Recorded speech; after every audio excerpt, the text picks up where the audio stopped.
कश्मीर की घाटी सर्दियों की चांदी में ढकी थी। गलियों पर एक अजीब सन्नाटा था, जैसे हवा भी किसी डर से थर थर कांप रही हो। रात के ढलने हुए घंटे थे जब शहर की कुछ दीवारों पर काले अक्षरों में पोस्टर चिपकाए जा रहे थे। पोस्टर इतने नफरत से भरे थे कि लोग उन्हें देखने के बाद ही स्तब्ध हो जाते। कोई साजिश रची जा रही थी और उसकी रूह में तर्क नहीं, सिर्फ अंधेरा था। एक स्थानीय दुकानदार जो चाय की टपरी चलाता था कहता है कि उसने उस रात एक सफेद परिधान में व्यक्ति को देखा। वह व्यक्ति साधु जैसा था, पर साधु जैसा नहीं था। उसकी आंखों में कुछ शांति थी, पर वही शांति तेज थी, बिजली की तरह। उसने देखा कि वही व्यक्ति एक एक पोस्टर के पास रुका, कुछ मंत्र जैसा बोला और अगले पल हवा में कोई हल्का सा झोंका आया। पोस्टर चिपकाने वाले लोग अचानक बेहोश हो गए। उनके हाथों से रोलर और चिपकाने वाला गम छूट गया। सुबह होते ही सेना और स्थानीय पुलिस को सूचना मिली। पोस्टर और पोस्टर के पास एक छोटा सा निशान, 3 छोटी खरोंच जो किसी त्रिशूल के निशान जैसी दिखती थीं। लोग चर्चा करने लगे कि किसने इन लोगों को रोका। कोई कहता था कि यह किसी गुप्त एजेंसी का काम है। कुछ ने कहा कि यह भगवान का करिश्मा हो सकता है, पर जो दुकानदार जानता था वह चुप रहा, क्योंकि उसने उस रात साधु जैसे पुरुष की पीठ पर एक छोटा सा रुद्राक्ष देखा था जिसे हवा उठा कर ले गया था। इस कहानी की शुरुआत यहीं से होती है। वह साधु जो दिखाई देता तो है, पर पकड़ा नहीं जाता। लोग उसे नाम नहीं दे पाते। कुछ उसे कहने लगे छाया साधु, क्योंकि वह आते ही छाया की तरह फुर्र हो जाता। घाटी के उन लोगों को नहीं पता था कि यह सिर्फ पहला संकेत था। छाया साधु की अफवाहें तेजी से फैल गईं। हर कोई उसे अलग रूपों में जानता था। किसी ने कहा कि उसने गांव के एक बच्चे को खोए हुए पनघट पर चुपके से छुआ और उसका डर दूर कर दिया था। किसी ने कहा कि वह मंदिरों के पास आकर दीपक जला जाता था और फिर गायब हो जाता था, मगर असली काम वह रातों में करता था जब साजिशें जन्म लेती थीं। गुजरात के एक छोटे से कस्बे में एक केमिकल फैक्ट्री के आसपास अंधेरे में कुछ लोग उन जहरीले पदार्थों के ड्रम छिपा रहे थे। उनकी योजना थी कि वे पानी की टंकी में रसायन मिलाकर जनजीवन में तबाही मचा दें और बाद में मंदिरों के प्रसाद में भी जहरीला पदार्थ मिलाकर भय और दहशत फैला दें। ये योजनाएं योजनाबद्ध और घृणित थीं। एक रात तब जब चोरों ने ड्रमों के पास काम शुरू किया, हवा ने फिर एक अटपटा रुख लिया। फैक्ट्री के गेट के बाहर एक साधु खड़ा था, पर साधु जैसा नहीं। उसने मुंह पर कपड़ा बांधा हुआ था, पर चश्मे के नीचे उसकी आंखें शीतल और निश्चित थीं। जैसे ही वह चोरों के पास पहुंचा, उनके हाथ अपने आप हथियार छोड़ गए। कुछ लोग दौड़े, कुछ बेहोश हुए। सुबह को पुलिस को सबूत मिले, जखीरे हुए ड्रम, लेकिन अंदर के रसायन कुछ अजीब तरह से बदले हुए थे, ऐसे कि वे न किसी को जहर कर पाने वाले थे और न ही किसी बड़े स्तर पर हलचल पैदा कर पाने वाले। किसी ने स्पष्टीकरण मांगा, पर फैक्ट्री के मालिकों का कहना था कि यह किसी चमत्कार की तरह हुआ। गांव वालों ने फिर से वही छोटा सा निशान देखा, एक त्रिशूल की लकीर मिट्टी में हल्की से उभरती। किसी अंतर्ज्ञान ने कहा कि छाया साधु ने फिर एक बार जहर फैलाने की साजिश नाकाम कर दी। और इस बार संदेश साफ था, साजिश चाहे कितनी भी गहरी क्यों न हो, कुछ लोग हैं जो उसे रोके रखेंगे। समय बीतता गया और छाया साधु की कहानी और भी रंगीन होती गई। लोग अब उससे जुड़ी छोटी छोटी घटनाओं को भी जोड़ने लगे। एक मंदिर के पुजारी ने बताया कि रात में प्रसादों पर जैसे ही उसने हाथ बढ़ाया, प्रसाद का स्वाद बदल गया। धीरे धीरे खुशबू और मिठास लौट आई। कुछ और ही होने वाला था, पर रोका गया। गुजरात की घटना के बाद सुरक्षा एजेंसियां सजग थीं, मगर आपात व्यवस्था पर भरोसा करने के बजाय छाया साधु की उपस्थिति उन जगहों पर अचानक और अनुचित तरीकों से रुक जाती। वह कभी कभी सस्ता साधन नहीं छोड़ता, वह संकेत छोड़ जाता था। एक पत्ता, एक आकार, एक तीक्ष्ण शब्द जो किसी को समझ में आता। एक बार एक छोटे गांव में लोगों ने देखा कि प्रसाद में रखा गोल पकवान रंग बदल गया था। कुछ लोगों ने उसे देखा तो चीख पड़ी। बाद में जब सब्जियों और आटे की जांच की गई तो वहां कुछ ऐसे छोटे कण मिले जो किसी सामान्य नमी या कीट के कारण नहीं थे। स्थानीय डॉक्टर ने कहा कि यह किसी प्रकार की रसायन मिलावट का संकेत है। पीछे से एक साया आया और उसकी उंगलियां थमी और फिर प्रसाद की थाली से एक छोटा सा रुद्राक्ष निकला। यह रुद्राक्ष किसी जादू की तरह दिखता था, पर असल में उसमें तेज ध्यान और सच की गूंज थी। गांव वाले उसे पकड़कर पुकारने लगे, पर वह साधु फिर चला गया। यह अध्याय इस बात पर रोशनी डालता है कि कैसे छाया साधु केवल बाहरी दुश्मनों से लड़ता नहीं, बल्कि लोगों के भीतर की कमजोरी और भय को भी पहचानता है। उसकी विदाई में अक्सर एक चेतावनी रहती, जो समाज के विश्वासों का दुरुपयोग करता है उसका अंत निकट है।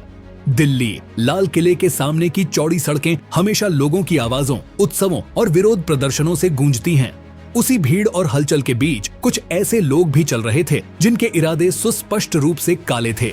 उनकी एक कार, एक IBC बड़ी बेनाम और साधारण लग रही थी, पर भीतर उनका इरादा घातक था।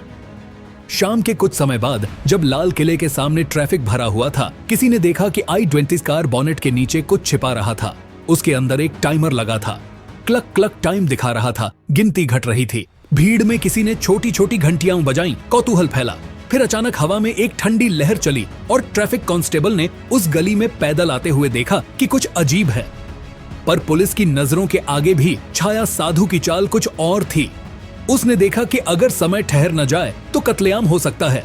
जैसे ही उसने धीरे धीरे अपनी माला निकाली और एक मंत्र जैसा कहा, कार से निकला हुआ धागा जैसे ही उसके हाथ से छूटा, बटन रुक गया, टाइमर ठिठक गया। कुछ लोग कहते हैं कि वह साधु भगवान शिव जैसा दिखता था, चौड़े कंधे, शांत चेहरे पर तेज। कुछ का कहना था कि उसने कार के पास एक छोटी सी रुद्राक्ष माला रख दी और उसके बाद वो माला किसी अज्ञात हवा के झोंके से गायब हो गई। पुलिस जब आई तो उन्हें सिर्फ एक विचित्र दृश्य मिला, एक बंद टाइमर और एक खाली कार। कोई सुराग नहीं कि किसने किया। यहां छाया साधु ने सिर्फ लोगों को नहीं बचाया, बल्कि भीड़ में फैलने वाली अफवाहों और भय को भी काबू में रखा। वह जानता था कि एक विस्फोट से ज्यादा घातक चीज हृदयों में फैलने वाला दहशत है। उसने दोनों को एक साथ रोका। फरीदाबाद की एक पुरानी औद्योगिक सड़क के किनारे एक बड़ा गोदाम था। वहां कुछ महीनों से संदिग्ध माल आ रहा था और कुछ लोग अंधेरे में उसे संभाल रहे थे। किसी ने रिपोर्ट कर दी थी, पर सबूत नहीं मिल पा रहे थे। गोदाम के भीतर विस्फोटक सामग्री जमा की जा रही थी और योजना यह थी कि इन्हें शहर के कई हिस्सों में फैलाया जाए। छाया साधु को खबर मिली। वह अकेले गया, कोई साथ नहीं।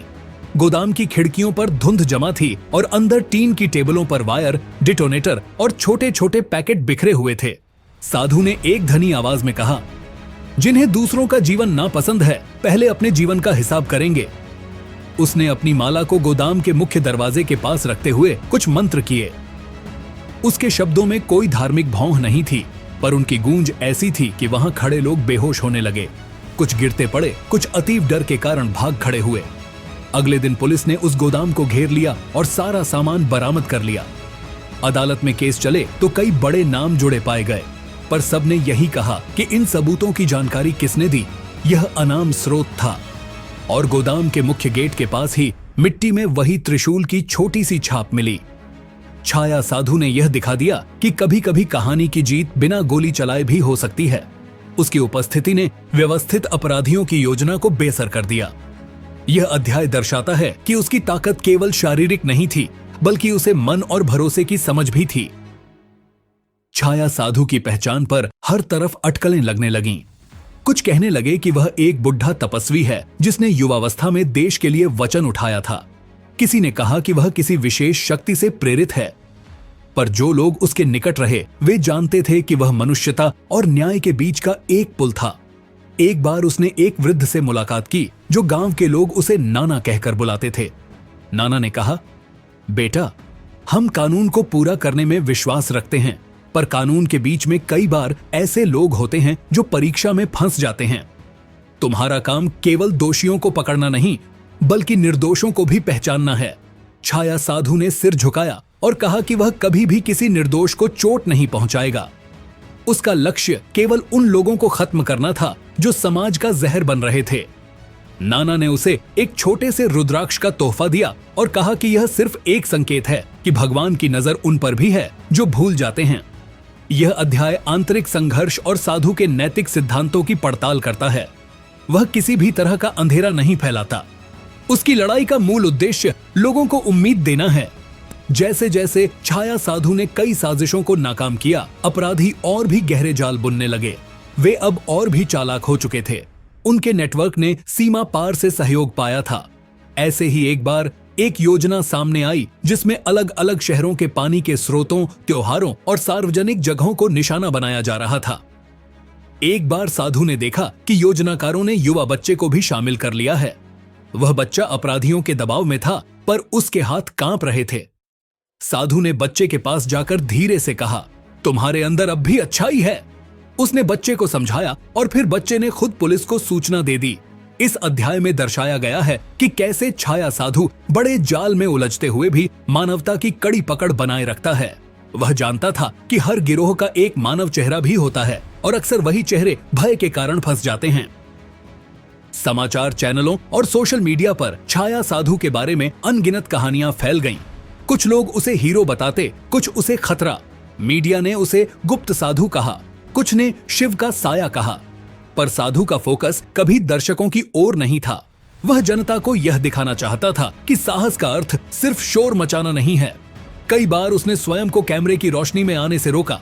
एक बार एक रिपोर्टर ने उसे छुपा हुआ देखते हुए फोटो खींचने की कोशिश की। साधु ने उस रिपोर्टर से कहा, तुम सच बता रहे हो तो उसका जवाब सच होना चाहिए, पर सच को बिकने मत देना। यह अध्याय मीडिया की भूमिका और सच्चाई के प्रश्न को उठाता है। साधु चाहता था कि लोगों के समझने का तरीका बदले, न कि केवल उन्हें डरा धमकाकर जीत हासिल की जाए। आखिरकार उस दिन का आगमन हुआ जब छाया साधु को एक बड़े गिरोह का सामना करना पड़ा। यह गिरोह पहले से ज्यादा संगठित था और उसके पास भी कठोर योजना थी। उन्होंने साधु के कुछ पुराने निशानों का पालन किया और उसकी पहचान के बारे में कुछ सुराग इकट्ठा किए। एक रात जब चांद छिपा हुआ था, गिरोह ने साधु को घेरने का फैसला किया। पर साधु पहले से ही जानता था कि खेल अब केवल हाथापाई का नहीं रहेगा, यह बुद्धि और नीति का युद्ध बन चुका था। वह गिरोह के नेताओं से कहता है, तुम्हारे इरादे तुमको खोखला कर देंगे। यह मुकाबला केवल शारीरिक नहीं रहा, दोनों तरफ बौद्धिक सामर्थ्य, सबूत और जनता की राय को भी मोड़ा गया। साधु ने मीडिया में कुछ चौंकाने वाले खुलासे कर दिए, जिससे गिरोह के कई साथी बिखर गए। अंत में गिरोह धराशायी हुआ, पर सवाल रहा, क्या यह सब सत्य था या छाया साधु की योजना का हिस्सा? अंतिम खान में कहानी अपने चरम पर पहुंचती है। छाया साधु की जेब में अब सिर्फ कुछ छवियों और एक छोटी सी रुद्राक्षमाला की परत बची थी। उसने अपनी पहचान को हमेशा छुपाया रखा, पर लोगों की जिंदगियां उन घटनाओं से बिखर गई थीं और फिर जुड़ गई थीं। लोगों ने जाना कि कोई अकेला योद्धा ही सब कुछ नहीं बदल सकता, पर उसकी मौजूदगी ने लोगों के भीतर जागरूकता जगाई। गांवों में लोग अब अपने संसाधनों की रक्षा करने लगे। पुलिस और आम जनता के बीच तालमेल बढ़ा और सबसे महत्वपूर्ण बात यह थी कि जो लोग अंधेरे की ओर झुक रहे थे, वे डर कर पीछे हट गए। कहानी एक छोटे से दृश्य के साथ समाप्त होती है। एक बच्चे के हाथ में वही रुद्राक्ष होता है जो नाना ने दिया था। बच्चा उसे ऊपर उठाकर आसमान की ओर देखता है। उसके चेहरे पर विश्वास और आशा का संयोग होता है। छाया साधु कहीं दूर से उस बच्चे को देखता है, एक हल्की मुस्कान देता है और फिर उसी शांति के साथ हवा में घुलकर एक बार फिर छुप जाता है। कहानी बताती है कि सच्ची ताकत तब होती है जब तुम लोगों को ऐसा बनाओ कि वे खुद अपने रक्षक बन जाए। छाया साधु अपना काम छोड़कर कहीं और चला जाता है, पर उसकी विरासत, उसका संदेश और उस त्रिशूल की हल्की सी छाप मिटती नहीं।